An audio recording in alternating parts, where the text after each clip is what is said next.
ಹೇಮಾವತಿ ಅವ್ರ ಮದುವೆ ಇಲ್ಲಿ 37ನೇ ಇಸ್ವಿಲಿ ಇಲ್ಲೇ ಆಗಿದ್ದು. ಇದೇ ಜಾಗದಲ್ಲಿ ಅವಾಗೆಲ್ಲ ಸುಮಾರು ಮದುವೆಗಳು ನಡೆದಾಗೆಲ್ಲ ಇಲ್ಲೇ ಮಾಡೋರು. ಆ ಕಡೆ ಸೈಡು ಊಟಗಳೆಲ್ಲ ಆ ಕಡೆ ಆಗೋದು.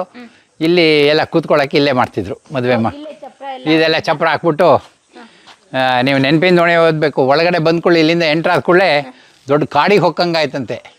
ಯಾಕೆಂದರೆ ಫುಲ್ಲು ಮರ ಇದ್ರು ಚಪ್ರ, ಹಣ್ಣಿಂದು ಬಾಳೆಕೊನೆ, ಆ ಹಣ್ಣುಗಳು ಬೇರೆ ಬೇರೆ ಹಣ್ಣಿಂದೆಲ್ಲ ಹಾಕಿ ಒಳಗೆ ಬಂದರೆ ದೊಡ್ಡ ತೋಟದೊಳಗೆ ಬಂದು ಹಂಗಾಯ್ತು ಅಂತ ಬರೀತಾರೆ ನೆನಪಿನ ದೋಣಿಲಿ. ಹಾಂ, ಇದು ಓಪನ್ನೇ. ಈಗ ಇವ್ರು ಈಗ ಬಿಟ್ಟಿದ್ದಾರೆ. ನಾವೆಲ್ಲ ಚಪ್ರ ಅಡಿಕೆ ಎಲ್ಲ ಬೇಯಿಸಿದ್ರೆ ಇದ್ರ ಮೇಲೆ ಹಾಕ್ತಾಯಿದ್ರು. ಅಡಿಕೆ ಬೇಯಿಸಿದ ಮೇಲೆ ಒಣಗಕ್ಕೆ ಡ್ರೈಯಿಂಗ್ ಯಾರ್ಡು ಮೇಲ್ಗಡೆ ಎಲ್ಲ ಒಣಗ್ಸೋದಕ್ಕೆ ನಾವು ಚಪ್ರ ಹಾಕಿಡ್ತಿದ್ದು. ಹಾಂ, ಇಲ್ಲೆಲ್ಲ ಚಪ್ರ ಇತ್ತು.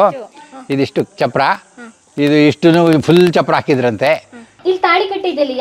ಇದು ಅವಾಗ ಇಲ್ಲಿ ಮಂಟಪ ಹಾಕೋರು. ನಿಮ್ಮ ಕುಪ್ಪಳಿನಲ್ಲಿ ಒಂದು ಮಂಟಪದ್ದು, ಇಲ್ಲಿ ದೇವಂಗಿ ಮನೆದು ಮಂಟಪ ಅಲ್ಲಿ ಕುಪ್ಪಳಿನಲ್ಲಿ ಕೊಟ್ಟಿದ್ದೀವಿ.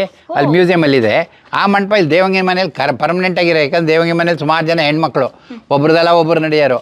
ಆ ಮದುವೆ ಮನೆಗೆ ಜೋಡಿಸೋರು ಮಂಟಪನ ತೆಗೆದು ಬದಿಗಿಡೋರು. ಮತ್ತು ಇನ್ನೊಂದು ಮದುವೆ ಬಂದ್ಕೊಂಡು ಮತ್ತೆಲ್ಲ ಜೋಡಿಸೋರು, ಅದನ್ನ ಇಡೋರು, ಮದುವೆ ಮಾಡೋರು. ಆ ಥರ ಆಗ್ತಾಯಿತ್ತು. ಇಲ್ಲೇ ಮಂಟಪ ಮಾಡೋರು.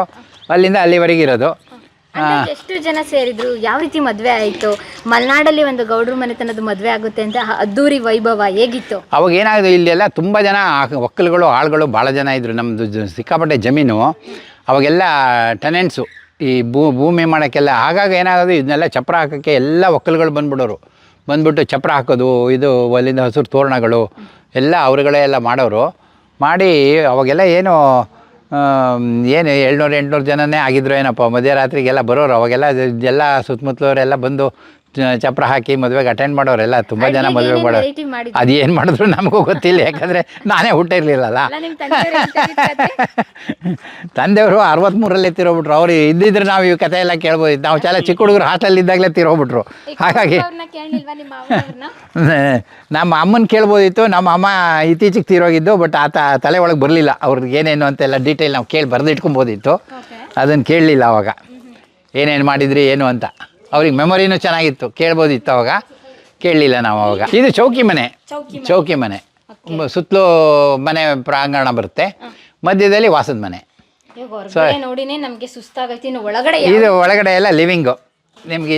ಇಲ್ಲಿ ಆಮೇಲೆ ತುಂಬ ಪಂಚಾಯಿತಿಗಳು ನೋಡೋದು.